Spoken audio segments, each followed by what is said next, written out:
If you're OOO, who's your POC? Would that be a PTE that can be reached OTP? Are they also an SME on the TOS? Or would your policy be to TYT because everyone is WFH right now? Also, WIIFM if AP is simply going to have me LWOP if your P&L isn't what's needed for an IPO. Oh, man. That whole time you were saying all that, I was punching. I don't know what episode this is, but I'm your host, Travis Tyler, here with Patrick Frowns. I'm frowning for you. That's Patrick Frowns. You're in a sing-songy mood today. I'm always in a sing-songy mood. No, you're not. No. Mental health stuff. Not a big deal. To be honest with you, Travis, it is one of those days. It's one of those days. And I feel like some of our listeners might feel that way too. Yeah, not everything's sunshine and roses all the time. No, whether it's the medication that's working, whether it's that you got a good night of sleep, whether it's that you're just, feeling like a Gen Z. Sheesh. Sheesh. I feel like that all the time. I had to Google what it meant. As a millennial, I didn't know what sheesh meant, and I didn't know why people were pointing to their arms. Do you know? Do you want to explain it to the audience? So, if any of y'all are listening or watching this and are like, what the hell are these guys talking about? There is a trend on TikTok where Gen Z points to the veins in their arms as a sort of flex. And it was first done by an NBA basketball player, I think in like 2012. And he pointed to his veins saying he's got ice in his veins because he's so cold. So that's that part. And I actually don't know what the sheesh is from. Do you? No, it's just hilarious. And then there's a lot of like, he valid. I've never never heard that? No. Yeah, what does no cap mean? There's no way you could cap. Like capture the flag? Like you capture the point? Like... It just means like this is true. Like cap would be false. So there's no falsity. And that's our segment on millennial trends and... Well, we're millennials. Oh, and we have no idea what's going on. Gen Z trends. We have no idea what's going on. No. We're stuck between boomers and Gen Z. It's an interesting place to be. At least we're not Gen X. Yo. I was going to say. Oh, actually, technically, we're in between Gen X and Gen Z. Gen X is older than us. Cool. Moving on to the first segment of the show. It's like, well, I just tuned into Generation Talk with Patrick and Travis. So you guys want to break down the years that these generations are split into and maybe get into some characteristics? Okay. I'm going to show you a TikTok. It's our opening clip. Corporate Translation Guide, Part 2. This is a fast-paced work environment. You work weekends. We have a relaxed company culture. You can wear a t-shirt, but we still suck. Our employees must be flexible. You will do 3 people's jobs. You're on mute. I can't believe we are a year into this and you still can't use Zoom. This company has huge opportunity for growth. We pay in food scraps. Can I pick your brain on this? Please do my job for me. Let's get our ducks in a row. Our ducks are very much not in a row. I want to leverage your synergies. Bro, what? My favorite was you'll do the job of 3 people. Yeah, that's so accurate. That's every startup that's ever existed. No takeaways from that. Nothing to teach you. Well, I feel like it is a thing though, because a lot of people, especially younger people, will go into interviews and they'll hear this stuff and be like, "Wow, this seems like a promising work environment," and it's like, "No, that's bad." So I feel like that's almost like a warning sign for people that have never interviewed for a job before. Of just like what to look for? Yeah, exactly. And that people use doublespeak in coded language because they don't want to say the truth to you, but they also don't want to technically lie. And that's the purpose of coded language. And I feel like it happens in job descriptions a lot. Like, have you ever looked at like a bunch of job descriptions in a row and just been like, none of this describes the actual job? Like, especially for sales, they list like hundreds of responsibilities that it's like, no, you just close revenue. Like, what are you talking about? This next segment is called interviewing with acronyms. One of the things we talk about on the show a lot is get rid of your jargon. Yeah. Stop talking to people and at people like you're trying to impress them with words that don't make any sense and are confusing, and just talk to the person like you would talk to your friend outside of work. And that, I think that doubles for internal and external. Are you ready for interviewing with acronyms? Ready as I'll ever be, Trav. So I'm going to be the hiring manager, and you are going to be the interviewee. You are interviewing for a sales role. What kind of sales role do you think you're interviewing for? Let's say sales intern. Okay, so sales Brand intern. new. So here at PD, we're really focused on ARR, MRR, and obviously CAC. But tell me, what do you feel are the most important metrics for a sales intern to be aware of on the DTD?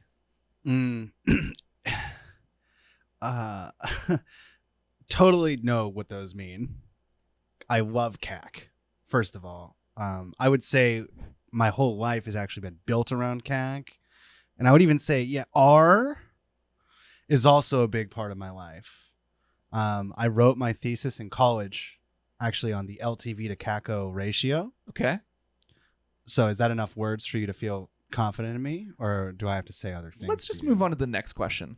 Okay. I just want to get a feel for questions. you as an interviewee, and let's see what you think about this next one. So the CEO, CFO, CRO, CMO, COO, and CIO all agree that by EOD or COB that your BOB needs to be submitted in order for us to accurately calculate revenue, MOM, or MTD. What's your process look like to make sure that that happens? God, there's so much I could say. Go ahead and say it. You know, it's hard when you have so many thoughts, Mm-hmm. especially understanding everything that you just said and then processing it and then like not wanting to make you feel overwhelmed, you know, by all the stuff you just said. Cause I totally get it, you know? Yeah. You seem to be sweating a lot. Yeah. Doing okay over there? I'm fine. Sweating is just like my natural state. Okay. We want to make sure the interview is comfortable for you and, you know, you don't feel overwhelmed. I know this can be a lot. So. No, I know. Like MOM, I have a mom, you know? She packed my lunch once with Danimals. You have a multi-level marketing mom? Really just one level. Okay. Yeah, we didn't really have that much money when Sorry, I was a heard kid. you say MLM mom. So no, MOM. Gotcha. Yeah, she's my mother. Oh, okay. Yeah, she got me Danimals once, and when I wanted Go-Gurt, it wasn't great. Gotcha. But yeah. I'm not sure how that's relevant, so I'll go into my final question here. Okay. If you're OOO, who's your POC? Would that be a PTE that can be reached OTP? Are they also an SME on the TOS? Or would your policy be to TYT because everyone is WFH right now? Also, WIIFM, if AP is simply going to have me LWOP if your P&L isn't what's needed for an IPO. I didn't expect this to get so political. It's a pretty straightforward question. And that wraps up our acronym interview. Would you have hired me? Absolutely not. Oh, man. That whole time you were saying all that, I was like, just want to punch you in the face. You're just like, say what you mean. Yeah. This ties nicely into a post that I saw from Maggie Hott. And she wrote, after 6+ years at Slack, I wanted to share a few lessons that influenced my journey there. As a founding AE, I was fortunate to scale a Slack from less than 15 million to over 1 billion. The first lesson is choose the company, not the role. You know, Patrick and I have talked about this in the past multiple times. And I think one of the biggest lessons I've learned is this is so critical, especially marketing and selling your product. You need to believe in the company and the product they have. She writes, if you perform in a high growth company, you will be rewarded and there will be ample opportunities to grow. Many people passed up on Slack early days due to titles or promises of higher OTE and equity elsewhere. Majority of these people found themselves back in the interview process in the years following. You know, I have seen this, unfortunately, here at Pandadoc. I've seen it at other roles too, where people regret leaving. They left and they were frustrated by a situation. And everybody's situation is different. And I'm not here to pass judgment whatsoever. I've been in some bad situations myself. And when you got to get out, you got to get out. But it's important to take a step back before you make big decisions like that and really evaluate the company and what other company are you going to go work for? What's your other option? And again, if you're really being screwed over, obviously this doesn't apply to you. But if you're just frustrated with a situation,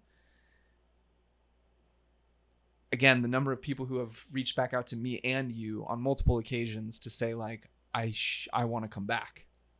It sucks, man. Because Yeah. And I mean, especially thinking like long-term, what your goals are. true.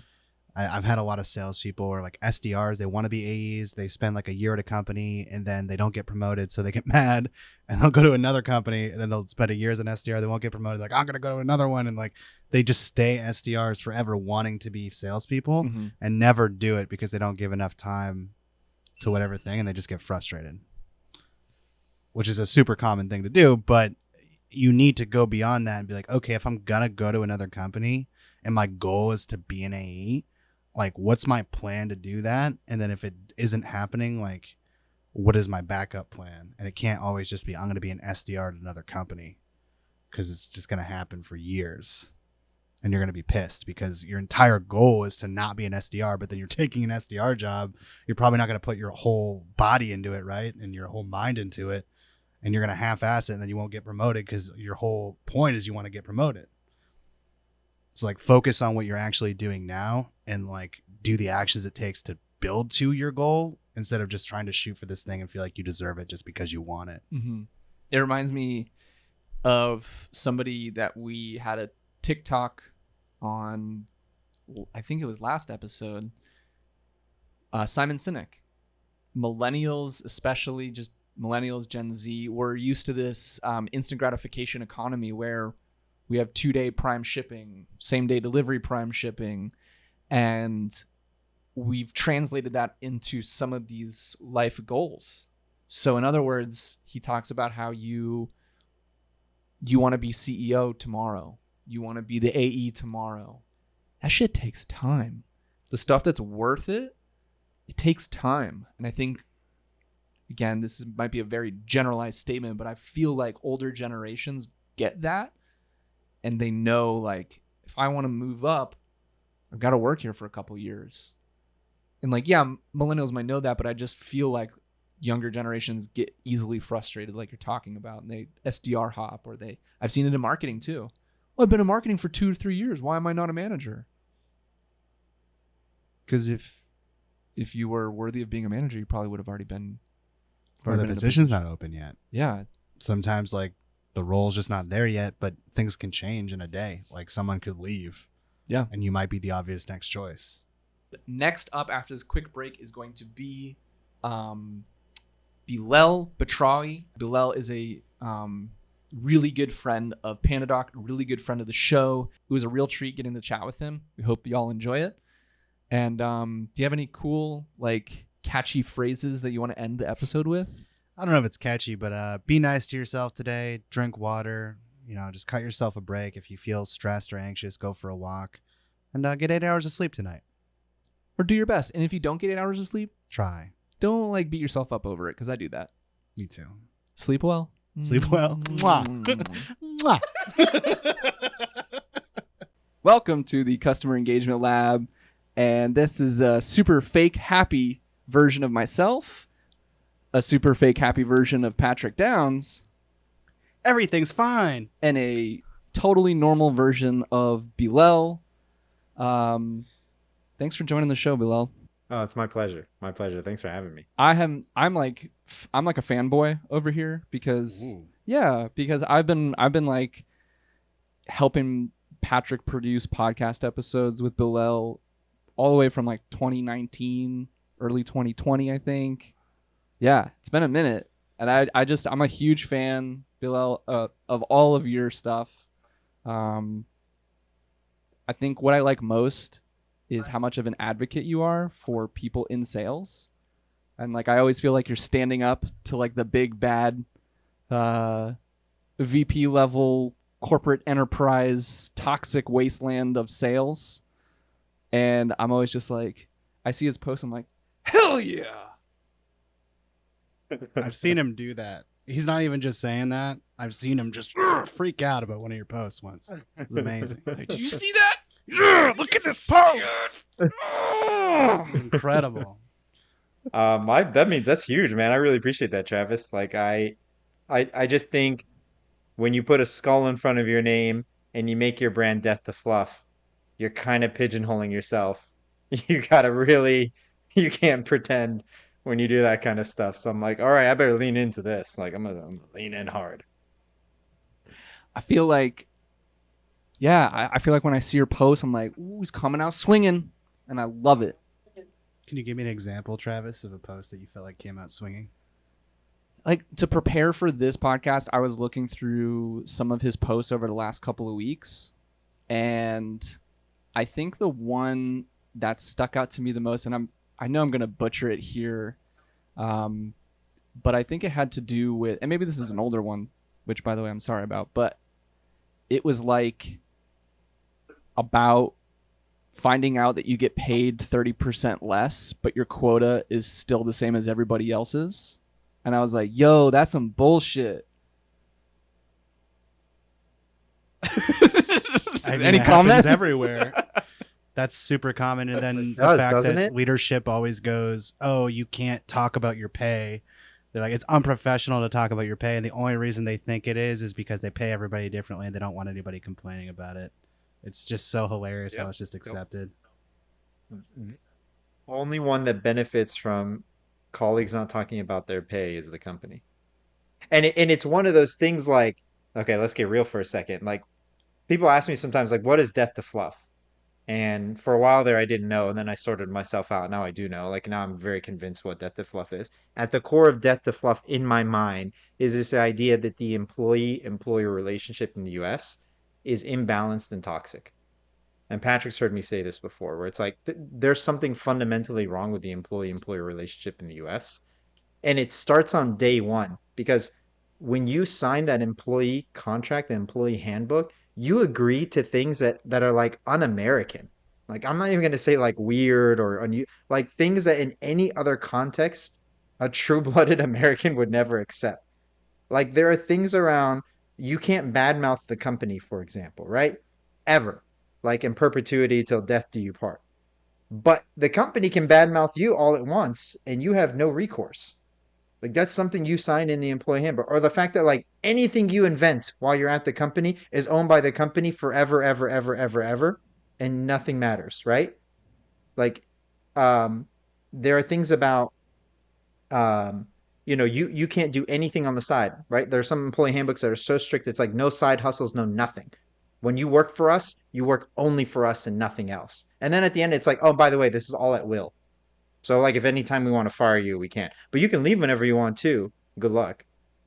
And you're like, the hell? Like when you read the language, you're like, this is really stacked all for the employer, and there's nothing in my favor here. And so like these things around pay and stuff like that are core of these issues, like core fundamental issues of this. Like pay is not transparent. And why should it be? It's only going to benefit you if we make it transparent, so we're not. Oh, and if we find out you're talking about pay, you expose yourself politically, you put yourself at risk in the company because it's taboo. According to who? Right? Like according to the one paying you. Other than that, it shouldn't matter. So like Hey, there's some really messed up stuff. And then in sales it gets 10 times worse because now you're 2/4 of quota missed from being fired at any time, right? Because that's sales life. So it's I like think that heightened even more. I think that one of the things I've learned most doing this podcast is, unfortunately, how unfairly stacked it is to be in sales. I don't have nearly as much to gripe about in marketing, to be honest. But what I will say too is like, do yourself a huge favor when you're starting at a new job. Read that employee handbook before you sign it. Like, even if it's 30, 40 pages long, at least skim through the like section headlines to just get to the points that you might be really concerned about. Like, can I do a side hustle while I'm here? What are some of the like fireable offenses that I need to be aware of that are maybe not super transparent or straightforward and common knowledge for everybody? Like, I can tell you I did that at this job, at Panadoc, and other jobs. And yeah, it's really, you gotta double check that that employee handbook before you sign it, man. And what's worse about it is that there's this whole category of sales leaders out there that champion this idea that really, really gets under my skin of like never make excuses, never complain, always hit the ground running, have the right attitude, be competitive, just hustle, just grind, just get at it. I'm like, we're not talking about tackling somebody on a football field. We're talking Yeah, we about are. Yeah, work, absolutely, we like are. your job.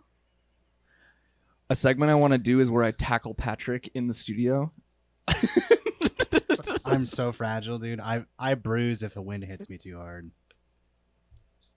I want to be there for that. I want to be I want to see that. Yeah, we'll get you here in the studio for it. Maybe we can do one of those games where we run at each other with mattresses. You know what I'm Yeah. talking about? Our bosses are watching. It's like, isn't this a business podcast? Like, why are you guys running at each other?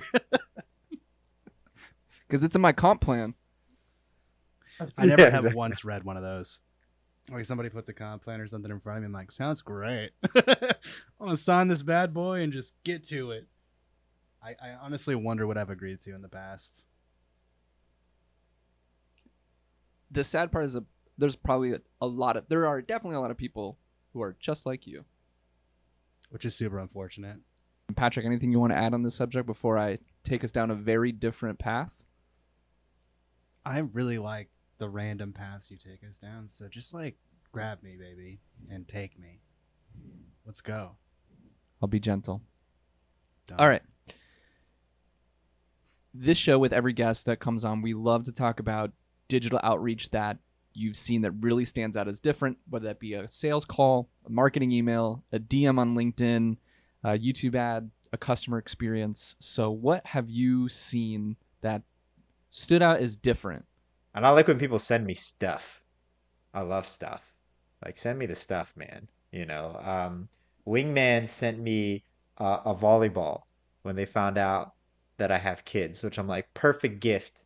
Like balls, like you just bounce balls, soccer balls, basketballs. Like when you got kids, just send it because that's gonna be used. And every time I see that volleyball, I think of Wingman. So I love that kind of stuff. And then I like people that do like some really creative outreach that's provocative. I was telling Jason Bay about for like a company that he was advising that he should have them send out monopoly money to their prospects and let them know that it's like a play on like utility spending. They'll reduce utility spending and then you split the difference on whatever they help you save. And just send out monopoly money and be like, utility companies are playing monopoly, but it's with your money, Damn. right? Like you could throw this in the trash. The utility company's doing the same thing with the money you're not saving. Yo. Like, right? That's hard. That's That's hard. that's provocative. Gets the people Right? going. I like Right? that. So it's that kind of stuff. I love that. I love that. And that's typically physical mailers and things like that. Or I mean, it's hard to be as cool digitally as you can with just something physical, but that's the stuff that really stands out. Next question is, what's something that you bought recently in your personal life, but and you had like a buying experience that was pretty interesting, whether that was like you were marketed too well, you were sold too well, the self-service you did was really just smooth and beautiful and wonderful for you, or the opposite. You had a terrible sales experience, a terrible marketing experience. What did we do recently? Yeah, we had some guy come over to give us estimates on we wanted to build like a an awning or some sort of cover in the backyard before summer. And this old guy that's been a contractor since the dawn of time comes in and he's measuring and shaping up and being like, we can do this and we can build that, we could do this. And the whole time I'm thinking, what's it gonna cost, man? Sure, I don't know what you're talking about. Like, I don't know the difference between this material and that material and whether it's a steeple or it's flat. Sure, whatever. What's it cost? And finally, at the end, he's like, so what's your budget? Right? After we've been talking for like 45 minutes. I'm like, my budget's like this. And he's like, oh, this is going to cost you triple. What the hell did we just do? I don't have triple. Like, you think this is the bank? That's all I put aside for this project. It's really simple. I'm like, well, what can you do in my budget? He's like, nothing we just talked about. I'm like, well, why are you doing? Why did you drive all the way out here for this meeting then? This is such a waste of time for me and you. You could have just asked that up front. I would have told you. I'm not like hiding my budget. Like this is something I want to build, but I only have this much to build it with. I just thought it was really surprising. I'm like, how many sellers do this? Why do we do this to Bant, come ourselves? on. No, salespeople are told that if you drive enough value, that people will pay any price for anything. Like anytime you talk about putting price up front, every like old school sales manager has a heart attack. They're like, you can't do that. You got to drive the value first. It doesn't matter. Like if I don't have $500,000 for your thing, I can't just find it because I find it valuable. It has to come from somewhere. Gotta come from somewhere. Gotta come from, I know it's so ridiculous to me. And so yeah, that was just a shitty overall experience. And we obviously didn't go with him. And then he's like, "Well, I could follow up with you." And I'm like, "No, no offense, but I'm not doing this." You'd think like these sellers that are doing this full time, but I wonder if it's like he's a contractor and a seller, so he's like wearing two hats. Is that why he sucks? I don't know. He's the owner, so it's just like I just thought you knew what you were doing. You know what I mean? Like you've been doing this for so long, and you got all these great stories about all these houses and illustrious things you built. Then you come here and you waste 45 minutes with me, and we're not even close on price. I mean, we're not even remotely close on price. What's the point? What was the point of all this song and dance? I don't know if he thought that if like I visualize what I want to build, that I'm just gonna come up with the money. And yeah, you're right. I think sellers do this all the time. It's kind of a joke. It's the weirdest thing that you would want your prospects sitting there wondering what it's going to cost and not tell them until you like finish the demo. That's the weirdest thing to me. Like that's just so unnatural and it puts you squarely as a seller in their mind because only sellers behave that way. Nobody else behaves that way, right? Only when someone's trying to sell you something do they not tell you the price. From from a marketing perspective, is it safe to assume that you're not a fan of pricing pages where it's like enterprise pricing, contact us? Well, as soon as I see that, I know it's expensive, right? I know that they price everybody differently. And so it's like, it screams to me, this is expensive and a negotiable. Like, and I think I just posted about this even today. I don't even know. It was recently, like, just give people a range. You just give me a floor. Let me know the minimum so that I have some semblance of understanding where this starts. Like, you will pay no less than $5,000. Okay. Got it. And typically for companies of your size, you're looking more around the range of 20 to 35K. And there's about six factors that go into it being 20K or 35K, which I'm happy to go over later. Now's not the right time. Let me pause for a second. What do you think? Let's just set some numbers just to get your initial reaction. What's wrong with that? Patrick, thoughts? Patrick, thoughts? I want to know what you think about this. That's exactly how I sell. It's one of the first things I say on a call. And I had a guy once say, wow, like he was shocked. We were on Zoom and he's just like, why did you just tell me the price? And I was like, oh, I thought you should know so you don't just wonder the whole time what this is going to cost. And he was like, that's pretty refreshing. Like, that's in my budget. That's cool. I don't have to worry about that then. And I was like, great. If we could just continue on with the call. That's it. It's that easy. You know what's funny about that, Patrick, is that that's how low the bar is. Like I've thought about this seriously, Travis. I'm like, what are all the ways a seller could unexpectedly delight their buyer? Like really, unexpectedly delight the buyer. I'm like, price, competition, maybe implementation, and maybe talking about who it's a fit for and who it's not, and maybe just maybe some of the shortcomings of the product. Those are probably the five areas that a seller could genuinely, unexpectedly delight the buyer by being transparent and upfront about them. And that's pretty much it. And it's not hard to like tell somebody the price like I just did. And it's so sad that the bar is that low. That's what people become delighted about. Like, you know, it's not it's not like you doing something amazing. It's just you being transparent is enough to make people go, "Wow, thanks." We here at Pandadoc we fall into that category. You go to a pricing page right now. It says enterprise talk to us. And I might feel really stupid and disconnected asking this question, but what if we just had a pricing tool where people could get close enough to an estimate, an interactive one on the pricing page where they could check a couple of different filters for like what they want to do, how many seats, what functionality are they looking to leverage with that many seats? Keep it even simpler. Yeah. No, wait, keep it even simpler, Travis. Just make it so that if you built out your thing, you would get at least a minimum number. Like you're looking at no less than this, and odds are it will be more, and you can talk to somebody about what the difference is and why. But like that alone helps people of just knowing the floor of like, look, like you're not gonna walk out of here with what you just described paying less than this. Just doesn't happen. Okay, cool. I got some idea. And it could go up way more than that. And there are some factors that do it, and you can speak to somebody to get the details. Okay. I mean, that alone is enough, right? From a marketing perspective, though, if you take away that button from the pricing page, you are going to get less leads. Just straight up. Wait, what? Like on our pricing page, it says talk to sales for enterprise. If we got rid of that, it would reduce the leads.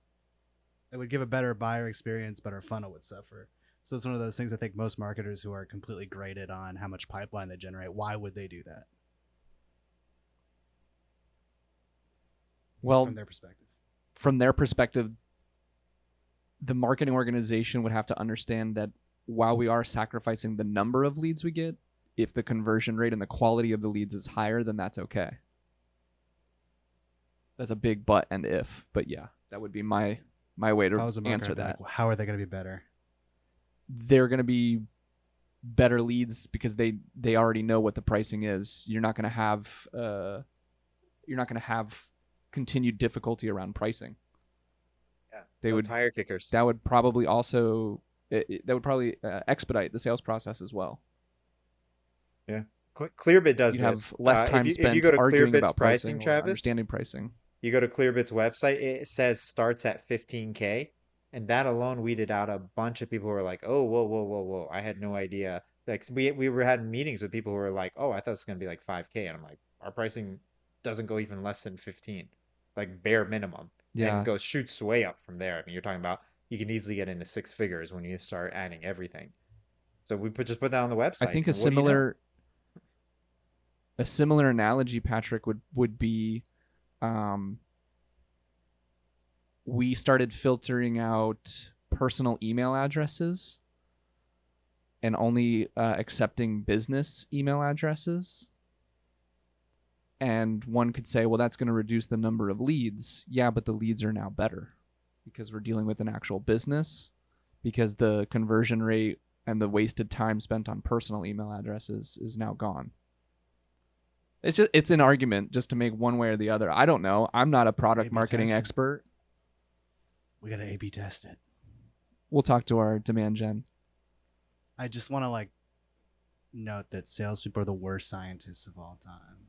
Like they have the ripped lab coat and the goggles that have one of the eyes gouged out, and they're just sitting there like, I tried 2 different things for 3 days and this one did better, so we're using that one.